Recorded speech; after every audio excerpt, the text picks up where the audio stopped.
So Prime Minister Narendra Modi will be visiting the Somnath Temple on the 11th of January. There are year-long activities that have been planned at the Somnath to mark the Somnath Swabhiman Parv. And at the center of this debate lies this clash of visions. One that views Somnath as a beacon of Bharat's cultural pride, and the other that cautions against mixing faith and politics while being accused of doing the same, and with minority appeasement. So joining me on India First is Tuhin Sinha of the BJP and Mahima Singh of the Congress. Tuhin Sinha, the Somnath Parv may mark 1,000 years of resilience and revival, sir, but respond to those who say this is being used to politically target Pandit Jawaharlal Nehru and the Congress party. It's an attempt to portray the Congress in poor light. Good evening, Gaurav. Good evening, everybody. Facts cannot be denied. As Prime Minister Narendra Modi has very clearly stated, for us, Somnath, which has the oldest Jyotirling, and in fact, some believe that, the Jyotirling dates back to the time when Bhagwan Krishna actually lived. The Congress never took pride in our civilizational identities. And it's a fact that Nehru tried to prevent Dr. Rajendra Prasad, who was the then president, from going for the inauguration of it. This is something which even Dr. Rajendra Prasad's own granddaughter has put on record. But that's point number one. The second point is that the present day Congress has declined to the extent where Rahul Gandhi openly says हिंदुओं में एक शक्ति का concept है, हमारी लड़ाई उस शक्ति से. So imagine the plight of this Congress, imagine the plight of this party which is going all out to woo the minority community at the cost of hurting the sentiments of the Hindu community. Okay, Mahima Singh disagrees with you. Mahima Singh completely disagrees with you. So let's take this point by point. Mahima Singh, the point that you disagree with, ma'am, and when the BJP or when the Prime Minister says that the Somnath Temple represents 1,000 years of resilience and revival, why does the Congress see this as mixing politics and religion? Jai Hind. I must say at the very outset that I am a rightful Hindu.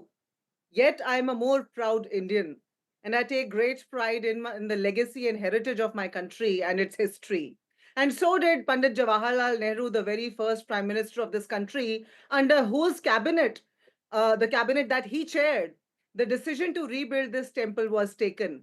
In fact, the driving force behind rebuilding this temple, the historic Somnath Temple, the driving force was Sri PM Munshi, who in his book, Gaurav, the book named Pilgrimage to Freedom, 1902 to 1950, has categorically mentioned how Nehru agreed for the rebuilding of the temple using government funds.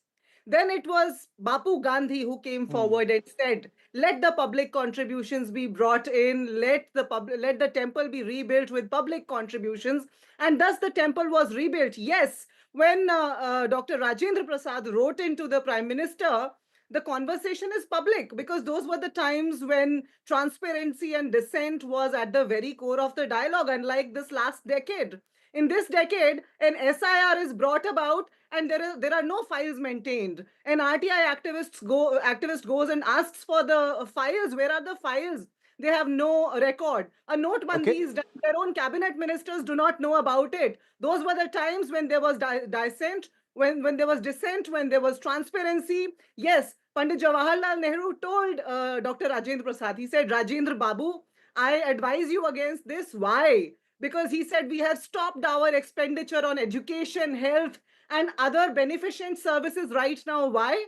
Because he said that he can't afford it at the moment. And at that time, Dr. Rajendra Prasad, as the head of the state, as the president of the country, participating, in a religious event, brought the wrath of the global community later to us. Of course, because we were not able to spend on the very basic fundamental necessities. Fair enough. Tuhin Sinha, respond that Pandit Jawaharlal Nehru, Mahima Singh says, wasn't opposed to the temple, was only opposed to either, public funding, government spending, where Bapu said, let it be public spending. Two, when the Prime Minister noted that Jawaharlal Nehru was not supportive of associating top constitutional authorities with temple reopening, Dr. Rajendra Prasad stood firm, the rest is history. This is what the Prime Minister said.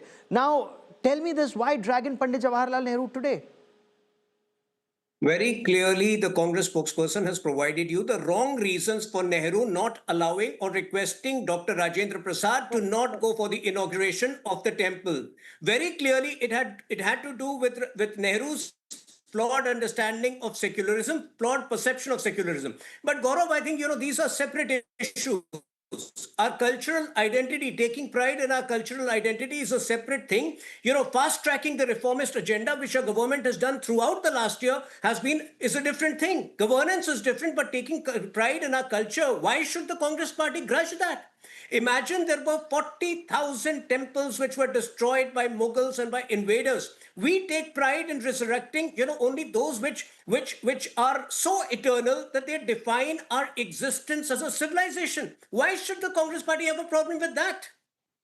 Okay, Mahima Singh, you want to respond to this? Because Defense Minister Rajnath Singh was quoted saying words to the effect that Pandit Jawaharlal Nehru wanted to build the Babri using public funds, but it was Sardar Patel who opposed that, that no public funds will be used either for Babri or for Somnath, and even Ram Temple was built using the common people's money and not government money. Let me indulge me for a fair opportunity.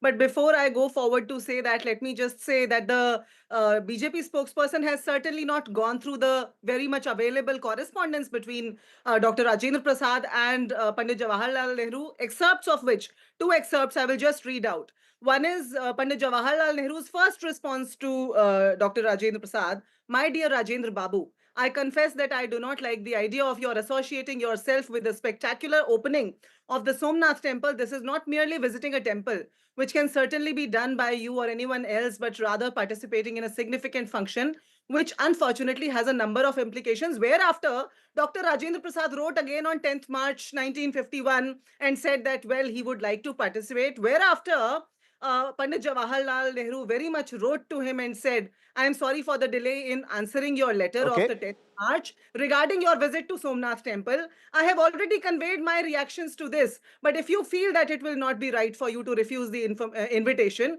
I would not like to press my point any further." Now, compare this with the Pran Pratishtha that we saw the last year. Compare this with the treatment of our Rashtrapati today, Dr. Draupadi Murmu ji. The last 30 seconds I have on this part of the show, let me quickly get Tuhin Sinha to respond to this. When we talk of 1,000 years of resilience, it's also taking everyone together.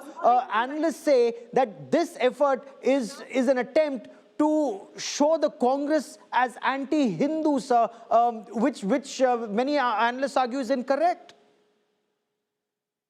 Gaurav, it's the Congress party which has shown itself as anti-Hindu. We just remind the people. It's our job as a political party to remind what the Congress party is doing. What did Rahul Gandhi say about the Pran Pratishtha in Ayodhya? He ridiculed it, calling it, Naach Gana. What did he say about the Chhat Puja in Bihar? He ridiculed it, saying drama. So we have seen the behavior of the Congress party, their sheer disrespect for Hindu traditions over the years. And by the way, let me also remind you, this was not the Congress culture in 1988, where Rajiv Gandhi started his election campaign for 1989 elections from Ayodhya, saying he will install Ram Rajya. Okay, Mahima Singh, last 30 seconds, madam. Last 30 seconds, I've run out of time. But since a specific point has been raised about the Congress, respond, ma'am. I was making earlier.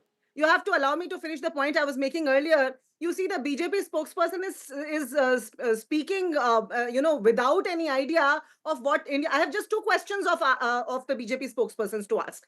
I want to ask him, why was Draupadi Murmu ji not invited to the inauguration of Central Vista, which was done twice? Also, I want to ask. So unrelated to today's show specifically, and I've run out of time. I've run out of time today, but perhaps in the days and weeks ahead, when this becomes a talking point, we will revisit this story. Mahima Singh and Tuhin Sinha for joining me here.